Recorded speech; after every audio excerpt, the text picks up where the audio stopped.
Bonjour à tous, je m'appelle Maria Kor, je suis chercheur géochimiste et aujourd'hui je vais vous parler de l'or invisible. L'or invisible, ce n'est peut-être pas le sujet que vous connaissez très bien, mais vous avez forcément eu une connaissance de l'or. Ce métal noble est très peu abondant dans la nature. Les concentrations moyennes de l'or dans la croûte terrestre et le manteau ne dépassent pas 1,5 mg par tonne. En même temps, l'humanité a eu l'accès vers l'or dès le temps préhistorique, grâce aux gisements métallifères. Un gisement métallifère, c'est un endroit très particulier sur Terre qui représente une anomalie géochimique. Les concentrations de l'or dans un gisement sont 1000 ou 10 000 fois plus élevées que celles qu'on trouve dans la croûte terrestre. Ces gisements se sont formés grâce au processus géologiques différentes qui impliquent les fluides hydrothermaux. Un fluide hydrothermal typique est constitué de l'eau chaude. Dans la plupart des cas, il est salé, contient du soufre et du CO2. Grâce à ce fluide hydrothermal, l'or est transporté dans la croûte terrestre et précipité dans les endroits très focalisés. Maintenant, un peu d'histoire. Dès l'Antiquité la plus lointaine, l'or est apprécié pour sa couleur jaune et un éclat métallique qui est similaire au petit soleil.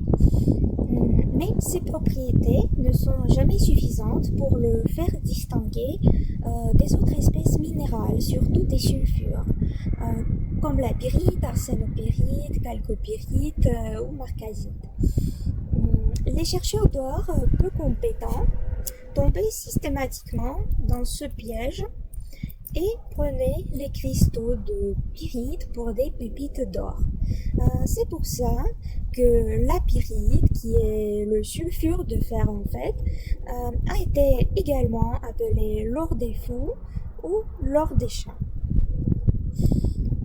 Paradoxalement, mais la pyrite, elle contient vraiment de l'or et parfois en quantité suffisante qui peuvent être extraites avec un profit économique. La découverte de l'or invisible dans l'or des faux appartient à Victor Moritz Goldschmidt. Ce chimiste a fait beaucoup d'analyses des pyrites différentes et a trouvé que l'or se trouve dans des concentrations très élevées dans la pyrite qui est également enrichie en arsenic. Pour comprendre comment l'or entre dans la pyrite, il faut descendre à l'échelle atomique.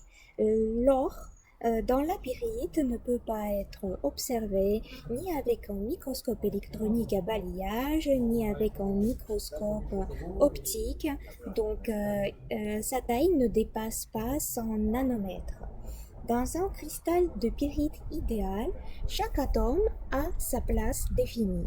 Le fer se trouve dans un octaèdre et est entouré par 6 atomes de soufre et le soufre est présent dans le cristal sous forme d'égantelles.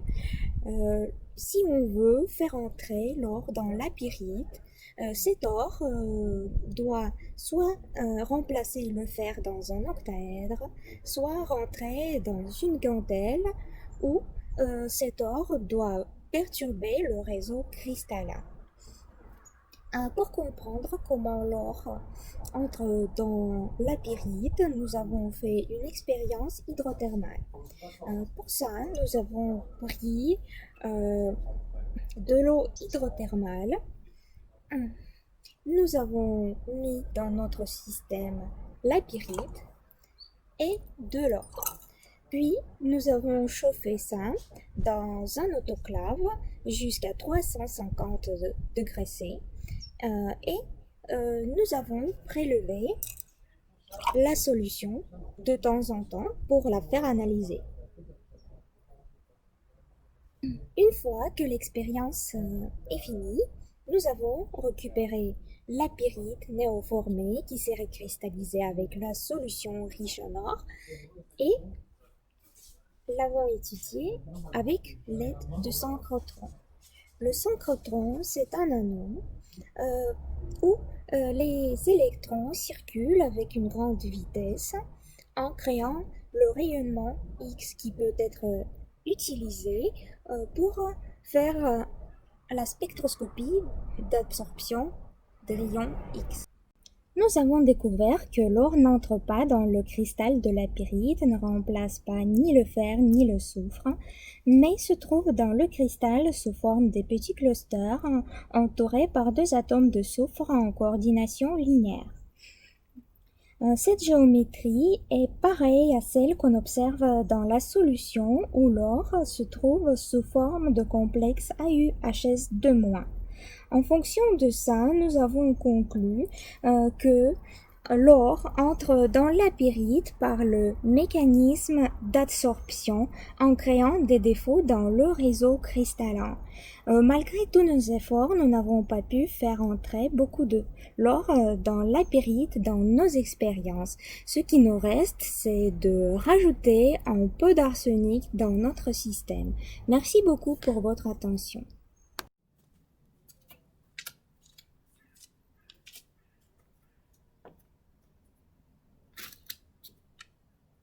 Du nacelle.